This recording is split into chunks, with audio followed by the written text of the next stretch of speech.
Medyo matagal na nga itong video na ito at talaga namang natatabunan na nga ito sa aking gallery. Nang araw nga nito, after namin sunduin sa eskwelahan si kuya, iniisipan ko namang ilabas itong dalawang anak ko. Ang sabi ko nga sa kanila ay magmemeryenda lang kami sa labas. Timing din na meron kaming kailangan bilihin para sa eskwelahan ni Henry. Dito nga lang kami nagpunta sa DB Mart malapit sa amin at nauna na nga kaming pumasok ni Harvey. Bumili nga lang kami dito sa may Santinos ng tagi-isang slice ng pizza. Kaming dalawa nga lang ni Henry ang nagpizza dahil ayaw naman ito ni Harvey. Kaya naman binilhan ko na nga lang siya ng donut para naman sabay-sabay kaming kakain. Minsan ko nga lang mailabas itong mga anak ko dahil mas madalas nga talaga ay nasa bahay lang kami. Hindi din naman kasi po pwedeng aalis kami ng malayuan at angkas-angkas ko silang dalawa sa motor. Dahil bukod nga rin sa magagalit yung papa namin, ayaw ko rin naman mag-take a risk na iaangkas ko sila sa malayo dahil bawal din naman nga yun.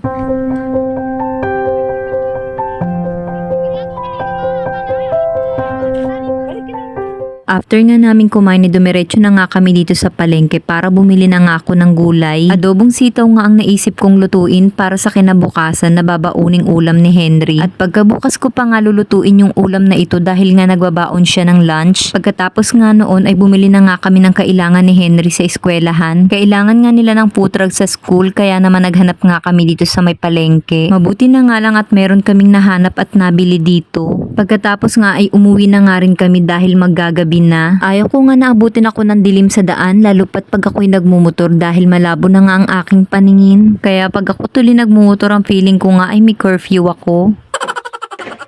Pagka-uwi ko nga sa bahay ay inasikaso ko na nga itong mga hinugasan kong plato at nakatulo na nga sila kaya naman ililigpit ko na. Basta dito nga talaga sa bahay ay walang katapusang gawain. Pagpasensyahan nyo na nga mga mare kung minsan ay wala tayong upload na video. Dahil kung minsan din talaga ay nahihirapan akong isingit ang paggagawa ng video sa aking mga gawain. Isama ba natin yung mga minsan na may me time ako at yun yung mga tinatamad ako.